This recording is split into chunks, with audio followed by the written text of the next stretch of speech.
Bienvenidos a Teología al Día, el lugar donde aprendes teología de una manera clara y sencilla. Una vez más, bienvenidos y qué gusto que se encuentre escuchando nuestro podcast. El día de ahora me gustaría tocar un tema en el cual es sumamente importante y del cual tenemos que estar todos completamente claros: el arrebatamiento de la iglesia.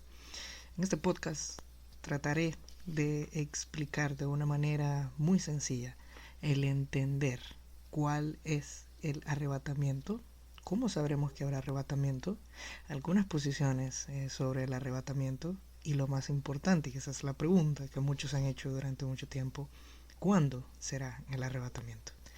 Quédese con nosotros, por favor, para que pueda aprender sobre este importante tema. Iniciamos con la primera pregunta: ¿cómo sabremos que habrá arrebatamiento? El término rapto es una expresión de la palabra griega rapio, que significa arrebato, desaparición, y es que poco antes del fin del mundo, Cristo retornará en el aire y se llevará con él a todas las personas, vivas y muertas, que hayan confiado en Cristo como su Salvador. Pero ¿cómo sabemos que este arrebatamiento o rapto existirá? 1 Tesalonicenses 4, 16 al 18 nos da la respuesta y dice de la siguiente manera: porque el Señor mismo, con voz de mando, con voz de arcángel y con trompeta de Dios, descenderá del cielo, y los muertos en Cristo resucitarán primero. 17.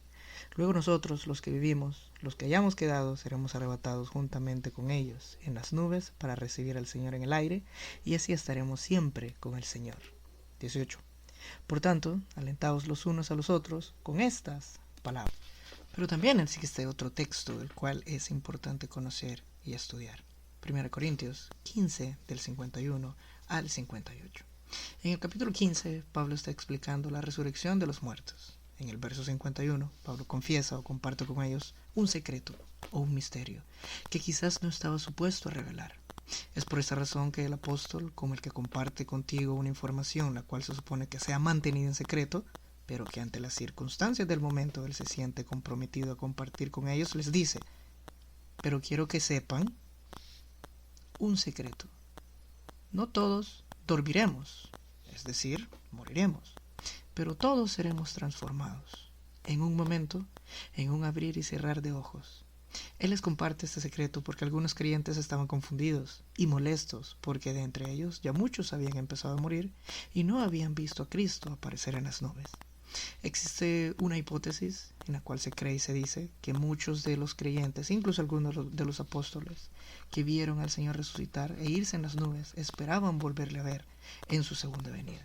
Y aquí tenemos que hacer un pequeño paréntesis. Todos debemos recordar que este rapto no es la segunda venida. Por favor, no confundamos estos dos sucesos. El rapto es el levantamiento de la iglesia previo al período de la tribulación que vendrá sobre aquellos que no aceptaron al Señor como su Salvador.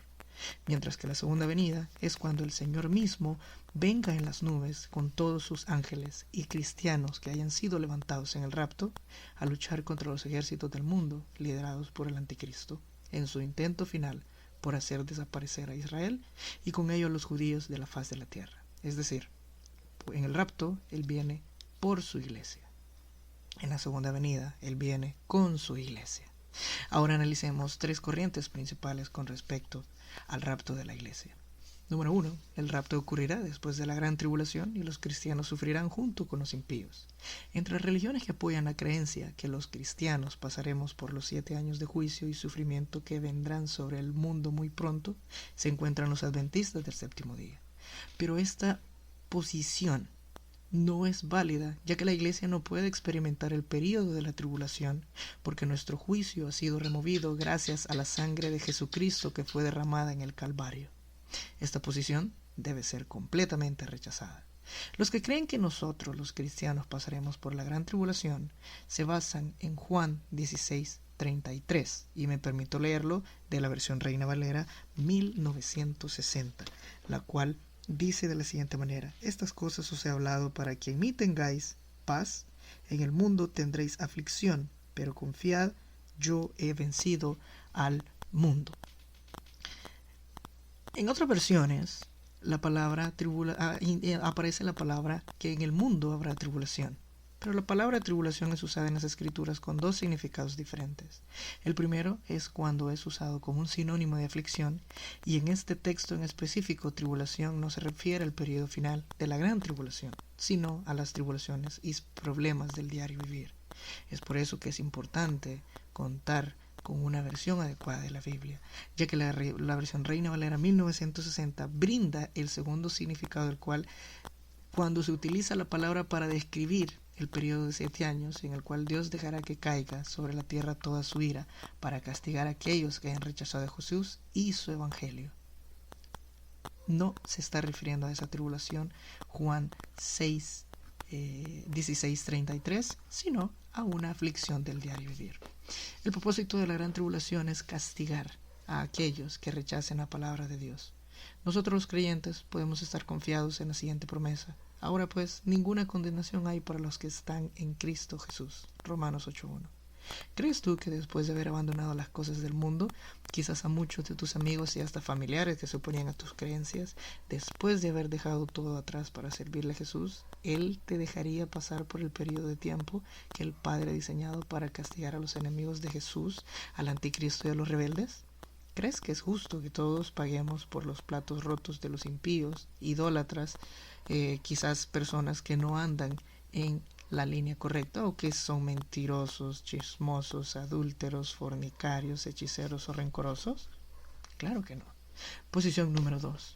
No habrá ni rapto ni gran tribulación. Dentro de las religiones que creen y predican tal interpretación se encuentra la Iglesia Católica y los Testigos de Jehová. Los católicos mantienen que todos iremos al cielo y que todos nos salvaremos. No importa si usted ha sido una persona como la Madre Teresa de Calcuta o si usted ha sido alguien quizás como Adolf Hitler. Siempre y cuando usted pertenezca a dicha religión, siempre y cuando usted asista a la iglesia una vez por semana, si usted hace el bien, obras de caridad u obras terrenales, usted tiene garantizada su salvación. Ellos creen que los que mueran en pecado todavía tendrán la oportunidad de que sus pecados les sean purgados en ese famoso lugar que le conocen como el purgatorio. Sin embargo, 1 Corintios 6, 9 y 10 dice: ¿no saben que los injustos no heredarán el reino de Dios? No se equivoquen, ni los fornicarios, ni los idólatras, ni los adúlteros, ni los afeminados, ni los que se echan con varones, ni los ladrones, ni los ávaros, ni los borrachos, ni los maldicientes, ni los estafadores heredarán el reino de Dios. Los católicos y los testigos de Jehová mantienen que el mundo nunca terminará, que Dios es todo amor y que Él no sería capaz de destruir al hombre, su creación, con fuego ni cosa parecida. Pero ¿puede alguien decirme quién fue el que destruyó al mundo en los tiempos de Noé? ¿Puede alguien decirme quién fue que destruyó Sodoma y Gomorra con fuego caída del cielo? ¿Puede alguien decirme quién fue que permitió que su pueblo amado, es decir, los judíos, cayera en esclavitud y que por lo menos 12 millones de ellos perecieran a manos de los babilonios, árabes, alemanes, egipcios y romanos como castigo por su desobediencia e idolatría? ¿Puede alguno de los líderes de esas iglesias decirme quién fue que destruyó a Tiro? ¿Acaso las Biblias impresas para esas religiones no tienen información que la Biblia que yo tengo al frente mío en estos momentos no tiene? Posición número 3. El rapto ocurrirá antes de la gran tribulación. Dentro de las religiones que aceptan esta creencia se encuentra la gran mayoría de las iglesias cristianas de sana doctrina, las cuales están formadas por creyentes quienes alegan haber nacido de nuevo, o alegamos haber nacido de nuevo. Los que creen en esta posición mantienen que la iglesia será raptada antes de que comience el periodo de 7 años identificado como la gran tribulación. El rapto ocurrirá pocos días antes o pocos días después de la firma de un tratado de paz entre Israel y presumiblemente los árabes, auspiciado por el anticristo. Es importante afianzar el hecho de que los lectores nunca deben confundir los dos acontecimientos principales de los tiempos finales del mundo. Los que se queden en la tierra después del rapto tendrán que pasar por las tribulaciones del período llamado la tribulación y la gran tribulación. Ante todo, recuerden que para que puedan reunirse con aquellos seres amados que han sido raptados, no deben aceptar que le pongan el famoso sello de la bestia. No todos moriremos, pero todos seremos transformados en un momento, en un abrir y cerrar de ojos, cuando suene el último toque de trompeta, porque sonará la trompeta, y los muertos en Cristo serán resucitados para no volver a morir, y nosotros seremos transformados. 1 Corintios 15, 51 y 52. Cuando estas cosas comiencen a suceder, anímense y levanten la cabeza, porque su redención se acerca. Lucas 21:28. Ahora la pregunta final. ¿Cuándo será el arrebatamiento? Se dice que Isaac Newton invirtió mucho tiempo para tratar de encontrar cuándo sería el arrebatamiento. Marcos 13:32 al 36 nos está dando una pista. ¿Por qué? Ya que el libro de Marcos en este capítulo brinda detalles sobre la destrucción del templo y las señales del fin, y nos dice cuándo será el arrebatamiento. Nadie sabe el día ni la hora, ni siquiera los ángeles del cielo. Pero hay otro verso que nos brinda información al respecto.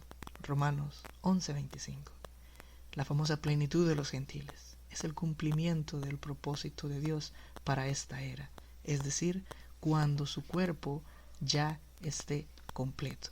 Déjeme finalizar este podcast con lo que nos dice el libro de Romanos 11:25, y dice de la siguiente manera: porque no quiero, hermanos, que ignoréis este misterio, para que no seáis arrogantes en cuanto a vosotros mismos, que ha acontecido a Israel endurecimiento en parte, hasta que haya entrado la plenitud de los gentiles. Animémonos, hermanos, y oremos para que este momento sea muy pronto y nos podamos reunir con Cristo Jesús y disfrutemos de la eternidad. Que Dios les bendiga.